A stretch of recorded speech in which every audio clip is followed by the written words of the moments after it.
તો નમસ્તે મિત્રો, સ્વાગત છે તમને એક નવા વિડીયોની અંદર। આજે આપણે આ વિડીયોની અંદર વાત કરવાની છે વોટ્સઅપ વિશે। તો વોટ્સઅપમાં પણ એક નવું અપડેટ આવી છે જેનાથી લાઇક કરી શકાય। આપણે જેમ ઇન્સ્ટાગ્રામની અંદર લાઇક કરી શકીએ સ્ટોરી, તેમ વોટ્સઅપમાં પણ સ્ટોરી લાઇક થાય છે। તો વિડીયોને આગળ બન્યા રહો। ચાલો જઈએ આપણે મોબાઈલની સ્ક્રીન ઉપર। તો ચાલો મિત્રો, આપણે આવી ગયા છે મોબાઈલની સ્ક્રીન ઉપર। સૌથી પહેલાં તો તમારે પ્લે સ્ટોર ખોલી દેવાનું છે।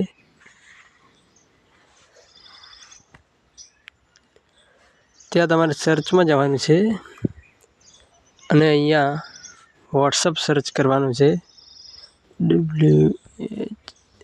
આવી ગયું પહેલા નંબરમાં, ત્યાં હું ઓકે આપું છું। હવે અહીંયાથી તમારે અહીંયા અપડેટ આવશે। તમારે જો તમે અપડેટ ના મારી હોય તો તમારે અપડેટ આવશે। મારે અપડેટ હમણાં મેં મારી દીધું છે એટલે મારે ઓપન બતાવે છે। બસ પછી અહીંયા ઓપન કરી દેવાનું છે અપડેટ મારીને।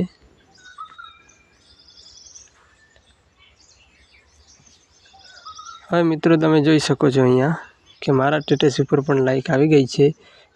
મેં અપડેટ માર્યું એટલે મારામાં લાઇક આવી ગઈ છે, જોઈ શકો છો। જેટલા મિત્રોએ લાઇક કરી છે એ અહીંયા બતાવે છે લાઈવ પ્રૂફ સાથે। તો આજે આ વિડીયોમાં આટલું જ। તો મળીએ એક નવા વિડીયો સાથે।